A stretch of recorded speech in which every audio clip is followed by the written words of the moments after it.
Baruch 6. Mao kini ang usa ka kopya sa sulat nga gipadala ni Jeremias ngadto sa katawhan sa Jerusalem sa hapit na gayud sila bihaga sa hari sa Babylonia ngadto sa iyang nasod. Gisulat dinhi ang mensahe nga gisugo sa Dios kang Jeremias nga ipahatag ngadto kanila. Nakasala kamo batok sa Dios. Tungod niini bihagon kamo ni Hari Nabucodonosor og dad-on ngadto sa Babylonia. Magpabilin kamo didto nga mga binihag sulod sa daghang katuigan ingon kadugay sa 7 ka kaliwatan. Unya ang Dios magdala kaninyo nga malinawon balik sa inyong puloy-anan gikan sa Babylonia. Didto sa Babylonia makit-an ninyo ang mga Diyos nga binuhat gikan sa kahoy, plata ug bulawan. Mga Diyos nga pasanon sa mga tawo o gikahadlukan sa mga wala magtuo sa Dios. Kinahanglan magmatngon kamo nga dili gayud kamo musundog ni adtong mga dili Hudeyo. Ayaw kamo kahadlok sa ilang mga Diyos. Inikakita ninyo nga dad-on sila diha sa mga prosesyon o sa dihang kini pagasimbahon. Hinuon ingna ang inyong kaugalingon. Ikaw lamang o Ginoo ang kinahanglan among simbahon. Ang anghel sa Dios mag-uban kaninyo didto, magbantay siya kaninyo. Ang ilang mga Diyos giputos og plata og bulawan og adunay mga dila nga gikulit sa mga mangungulit. Apan dili sila tinuod nga mga Dios o dili sila makasulti. Ang mga tao maghimo bulawan nga purong-purong og ibutang kini sa mga ulo sa ilang mga Diyos nga gipakasama nilag mga babay nga mahigugmaon sa mga alahas. Usahay ang mga pari mangawat sa plata ug bulawan gikan sa ilang mga Diyos o gamiton kini alang sa ilang kaugalingon. Gani ihatag nila ang pipila niini ngadto sa mga babaeng nagbaligya sa ilang dungog sa templo. Ang mga tao magkuha niining mga Diyos nga kahoy, plata ug bulawan, ug bistihan nila kini nga mura og tao. Apan bisan pag ang mga Diyos gibistihan sa mga bisti nga bulok tapol, sama sa mga hari, dili gihapon kini makapanalipod sa ilang kaugalingon gikan sa mga anay. Sa diha nga ang abog gikan sa templo mutugpa sa ilang nawong, kinahanglan adunay mopahid niini. Sama sa mga maghuhukom nga tawhanon. Nagbitbit sila og mga sitro apan wala sila'y gahom sa pagsilot kang bisan kinsa nga maghimo og dautan kanila. Usahay aduna kini sila'y mga baraw og mga wasay diha sa ilang mga kamot apan dili sila makapanalipod sa ilang kaugalingon sa panahon sa gubat o gikan sa mga kawatan. Kining tanan nagmatuod nga dili sila Dios. Ayaw sila ninyo pagsimbaha. Kadtong mga Diyos nga naglingkod sa ilang mga templo naisama sa usa ka buak nga panaksan nga walay kapuslanan. Ang ilang mga mata puno sa abog nga naglupad tungod sa pagpanulod sa mga tao. Gipaligunan sa mga pari ang mga pultahan sa mga templo pinaagi sa mga trangka o siradura aron ang mga kawatan dili makalungkab niini. Ang mga Diyos gihipos diha sa mga sudlanan nga giyawihan pagsiguro sama sa usa ka binilanggo nga hapit na pahamtangi sa kamatayon tungod sa usa ka sala batok sa hari. Ang mga pari na nagkot og mga suga alang sa Diyos labaw pagani kay sa gikinahanglan nila alang sa ilang kaugalingon. Apan ang mga larawan sa Diyos dili makakita bisan usa kanila. Ang sulod niini gikaon sa mga anay sama sa mga busaog nga kahoy sa templo ug ang ilang mga bisti na nga donot apan wala gani sila mahibalo niini. Ang mga naong niini ni itom sa anuos didto sa templo. Mubatog niini ang mga kwaknit nga sayaw o ubang mga langgam o bisan ang mga iring muyaka niini. Kining tanan nagmatuod nga kini sila dili mga Dios. Ayaw ninyo sila pagsimbaha. Kining mga larawan sa Diyos giputos og bulawan aron mahimong matahom apan dili kini mosidlak gawas kun may tawo nga mopasinaw niini. Inigbo niini sa mga hulmanan. Wala kini sila'y bation bisan unsa. Gipalit kini sila sa bisan unsang bili. Apan magpadayon kini sila nga walay gininhawa. Tanawa unsa ka walay hinungdan kini sila. Dili sila makalakaw ginamit ang ilang kaugalingong mga tiil kay kinahanglan pagayud alsahon sila. Bisan kadtong nag-atiman niini maulaw kun usa sa ilang mga Diyos mahulog sa yuta o kinahanglan nga puniton pag-usab. Kun may mopabarog sa usa niini didto sa usa ka dapit, kini dili mo lihok o kun magharag dili gayod kini makatarong sa iyang kaugalingon. Ang paghalad og mga gasa ngadto kanila sama sa paghalad og mga gasa ngadto sa usa ka patay. Ang mga pare na maligya sa gisakripisyo ngadto sa ilang mga Diyos o naggamit sa salapi alang sa ilang kaugalingon. Ug ang mga asawa sa mga pare nagtipig sa mga gihalad pinaagi sa asin, inay ipaambit sa mga kabus o sa mga timawa.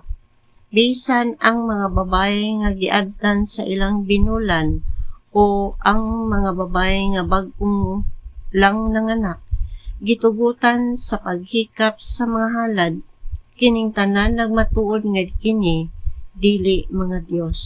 Ayaw ninyo sila pagsimbaha. Unsaon man gayod pagtawag niini og mga Dios nga ang mga babae tugutan man sa paghimog mga halad alang niining mga butangag hinimog gikan sa kahoy, plata o bulawan. Ang mga pare mulingkod pagani didto sa mga templo sa ilang pagbangutan, nagsulob og mga gisi nga mga sapot ug inalutan ug walay purong ang mga ulo. Ang mga pare maninggit ug mutyabaw sa atubangan sa ilang mga Diyos sama sa nagbangutan tungod sa minatay. Hubuan nila ang ilang Diyos o ihatag ang bisti ngadto sa ilang mga asawa ug mga anak. Walay sapayan kun ang usa ka tawo motabang o modagmal niining mga Diyos sanglit, dili man kini makabalus. Dili kini makahimong hari sa usa ka tawo o makatangtang kaniya gikan sa trono. Dili kini makahimong adunahan sa usa ka tawo o makahatag kaniyag sa lapi.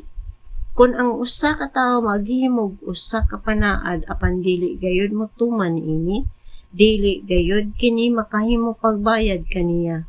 dili gayud kini makaluwas sa usa ka tawo gikan sa kamatayon o dili gayud kini makatabang sa usa ka luyahon nga tawo batok sa kusgan. Dili kini makapahiuli sa pananaw sa buta o makaluwas kang bisan kinsa nga anaa sa katalagman. Dili kini makatanyag og kaluoy o makahatag og hinabang ngadto sa mga byuda o sa mga ilo. Kini silang mga butanga, mga binuhat gikan sa kahoy o giputos og plata o gulawan nga walay gahom sama sa batong nga gikan sa bukid. Ang mga tawo nga nagsimba niini maulawan. Giunsa man sa mga tawo paghuna-huna nga kini mga Dios o nganong gitawag man kini nila og mga Diyos. Ang mga taga Babylonia nagpakaulaw sa ilang kaugalingong mga Diyos. Kung ang usa ka tawo dili makasulti, dadon siya nila ngadto sa templo og mga kang bel nga hatagan siya sa gahom sa pagsulti bisan kung si bel dili makasabot. Apan bisan kung ang mga tawo nakamatngon nga ang ilang mga Dios dili makatabang, nagpadayon gihapon sila sa pagsimba niini, busa buang-buang gayud sila.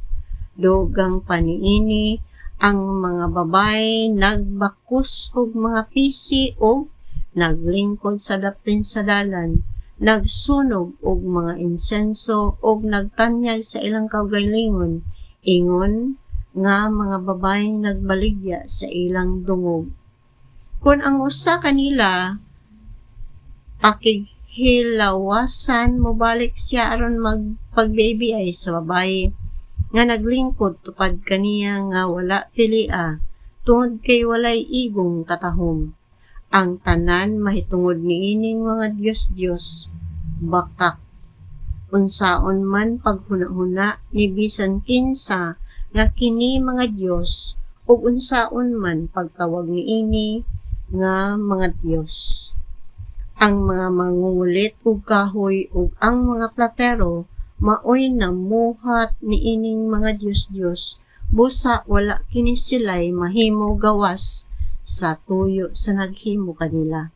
Bisan ang mga nagbuhat kanila wala mabuhi og dugay, busa dili gayo Diyos ang ilang gibuhat. Kining mga tawhana walay laing kibilin gawas sa limbong og kaulawan, ingon nga kabilin alang sa umaabot nga mga kaliwatan.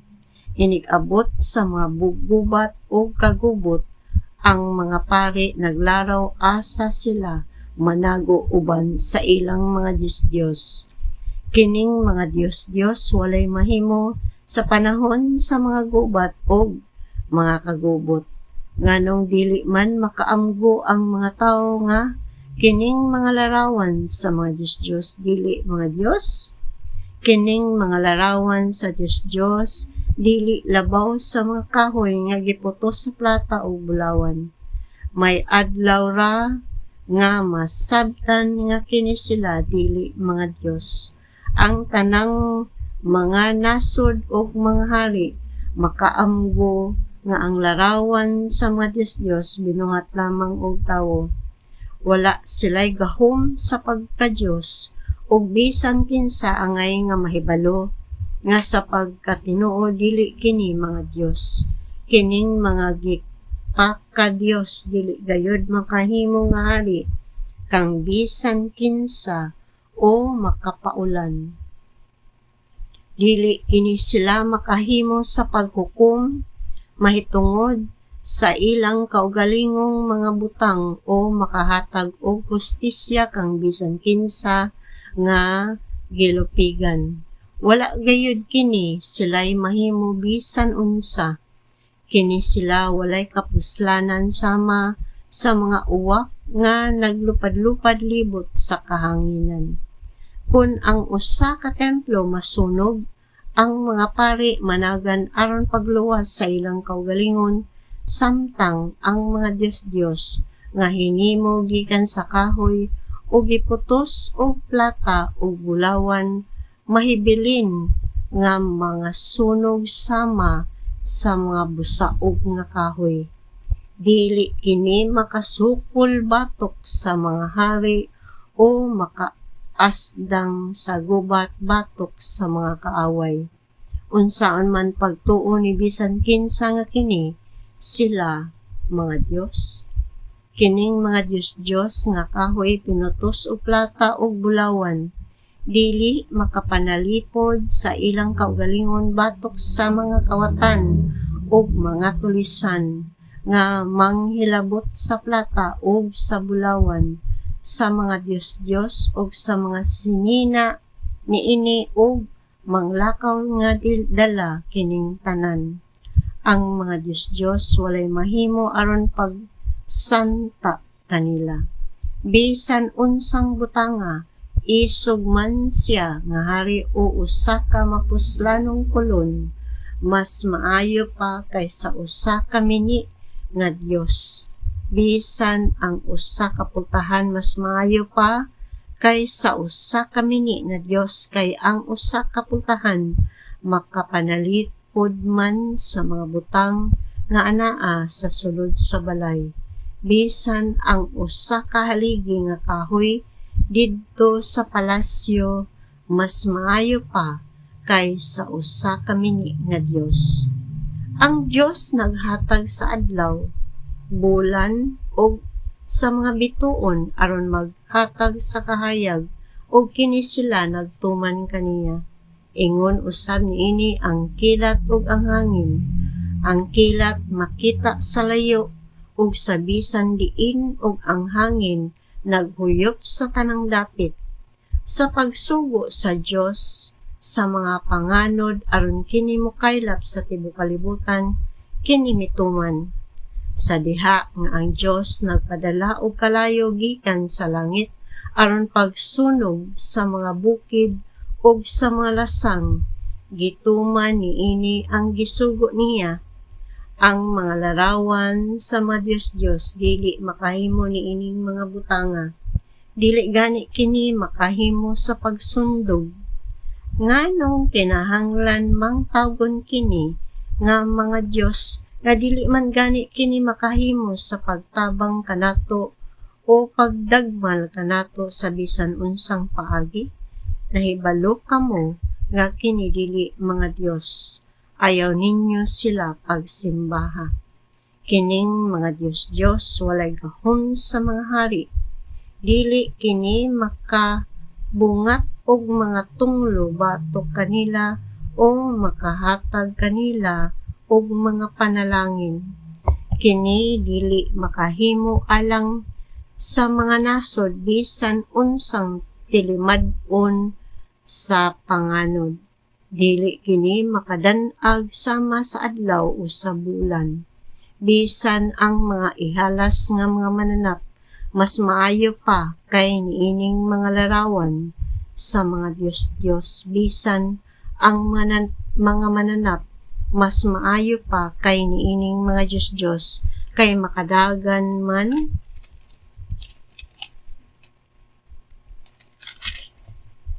ni sila pahilayo sa peligro aron pagpanalipod sa ilang kaugalingon. Busa tin-aw gayud nga kini dili mga Dios, ayaw ninyo sila pagsimbaha. Kining ilang mga Diyos nga hinimo gikan sa kahoy ug pinutos sa mga plata o bulawan, dili makatabang kay sama lamang kini sa usa ka tawo-tawo sa umahan. Dili gayud kini makapanalipod kanila, sama lamang kini sila sa mga sampinit diha sa usa ka tanaman. Inay makabugaw sila sa mga langgam, nahimo hinuon silang batuganan niini. Kining mga Diyos sama sa patay nga lawas nga itambog ngadto sa kangitngitan. ang mga bisti nga bulok tapul nga ilang gisulob, mga donot busa na hibalo kita nga kini dili mga Dios. Sa katapusan kanon kini sa mga anay ug unya walay bisan kinsa nga makagamit niini bisan diin. Ang mataro nga tawo adunay bintaha sa uban. Wala siya magbaton o bisan unsang larawan sa mga Diyos o dili gayud kini makatunto kaniya.